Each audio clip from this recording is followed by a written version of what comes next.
I think நம்ம ஒரு 2-3 press meet பண்ணியிருக்கோம்னு நினைக்கிறேன். 2 ப்ரெஸ் மீட் பண்ணியிருக்கோம்னு நினைக்கிறேன் ஆல்ரெடி.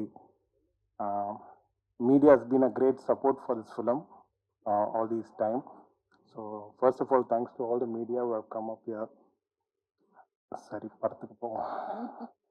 ஓகே, ஸோ படத்தில் வந்து மெயினாக ப்ரொடியூசர்ஸ் பற்றி சொல்லணும். காயத்ரி சுரேஷ் அவங்க வந்து ஃபிலிமினாட்டி என்டர்டெயின்மெண்ட் ஒரு கம்பெனி வந்து பாம்பேல ஸ்டார்ட் பண்ணாங்க. So she wanted to start a film. அப்போ வந்து ஃபீமேல் சென்ட்ரிக் ஐடியாவாக இருந்தால் நல்லா இருக்கும்னு டிஸ்கஸ் பண்ணாங்க. ஸ்மால் அப்படி டெவலப் ஆகி we started and it become interesting. And first நாங்கள் ஸ்டார்ட் பண்ணது வந்து மேம் வச்சு தான், பிரியாமணி மேம் வச்சு தான் பண்ணோம். அது later on Sunny Leone ma'am உள்ளே வந்தாங்க, அப்புறம் ஜாக்கி ஷெரஃப் வந்தார், அப்புறம் ஜேபி சார் வந்தாங்க. இந்த மாதிரி பெரிய பெரிய ஸ்டார்ஸ்லாம் உள்ளே வந்து it become big. So overall cast identify பண்ணிட்டோம். ஷூட்டிங் ப்ராசஸில் இதோ இந்த டீம்லாம் வந்து சென்னையிலேருந்து நாங்கள் கொட்டேஷன் திரும்பி கூப்பிட்டு வர வேண்டியது. ஏன்னா பாம்பேல ஷூட் பண்ண வேண்டியது. பாம்பே டீம் கிட்ட ஏக்மால் தோத்து கூட ஒர்க் அவுட் ஆகலை. ஸோ நம்ம பேசுறது அவனுக்கு புரியாமல் 2 கேமராமேன் ஓடிட்டான். ஸோ உண்மை தான். So it didn't work. நம்ம வந்து என்னதான் நம்ம ஊர் டெக்னீஷியன்ஸ் கூட ஒர்க் பண்ணும்போது வாசனை நல்லா இருக்குன்ற மாதிரி நம்ம ஊர் டெக்னீஷியன் கூட ஒர்க் பண்ணும்போது எமோஷனலாக நிறைய விஷயம் கனெக்ட் ஆச்சு. ஸோ அதனால எல்லாருமே சென்னையிலேருந்து நாங்கள் அங்கே ஷிஃப்ட் பண்ணி டீட்டெயில்டாக ஒர்க் பண்ண ஆரம்பித்தோம். ஃபர்ஸ்ட் கேமராமேன் பற்றி சொல்லணும், அருண் பத்மநாபன். நாங்கள் ப்ரெப்லாம் பண்ணலங்க. அவர் ஸ்கிரிப்ட் படித்தாக்கான்னு தெரியலங்க. பட் அதுக்கப்புறமா நாங்கள் காஷ்மீரில் தான் நாங்கள் மீட் பண்ணோம். ஸோ காஷ்மீரில் மீட் பண்ணி ஒரு 1 month நாங்கள் ஒர்க் பண்ணோம் அந்த ப்ராஜெக்டை.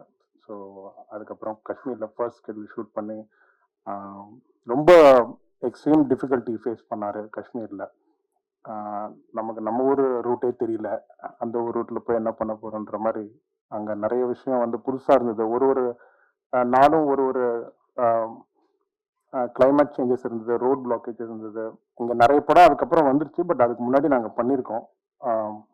So it was very difficult. But அவர் வந்து எக்யூப்மெண்ட்லேருந்து எல்லாமே ரொம்ப transportation, it was very difficult காஷ்மீரில், ஃபிசிக்கலாகவும் சரி மென்டலாகவும் சரி. ஸோ காஷ்மீர் ஷூட் முடித்தோம். அதுக்கப்புறமா பாம்பேயில் பண்ணோம். ஸோ பாம்பே வாஸ் அதுவும் ரொம்ப டாஸ்காக நல்லா இருந்தது. எங்களை சுற்றி இருக்கிற எல்லாருமே வந்து ஹிந்தி தெரிஞ்சவங்க, எங்களுக்கு ஹிந்தி தெரியாது. ஸோ நாங்கள் ஒரு பேட்டர்னில் ஒர்க் பண்ணி பட் ப்ராஜெக்டில் வந்து டீட்டெயிலிங் தேவைப்பட்டதுனால நிறைய டிபார்ட்மெண்ட்ஸ் யூஸ் பண்ண வேண்டியதாக இருந்தது. ஃபோட்டோகிராஃபியில் எஸ்பெஷலி ஃபோட்டோகிராஃபியில் தான் நாங்கள் நிறைய செக்டார்ஸ் வச்சுருந்தோம். ஸோ அதை கம்யூனிகேட் பண்ணி நிறைய ரிஹர்சல் பண்ணி பண்ணுறதுக்கு time consuming of the project was too high.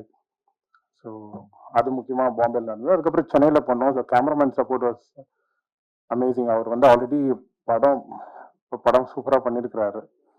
So மகாமுனி பண்ணியிருக்காரு. அதுக்கப்புறம் என்கிட்ட ஒர்க் பண்ணார். ஸோ அப்புறம் எடிட்டர், காலேஜ் ஜூனியர், சண்டை தான்.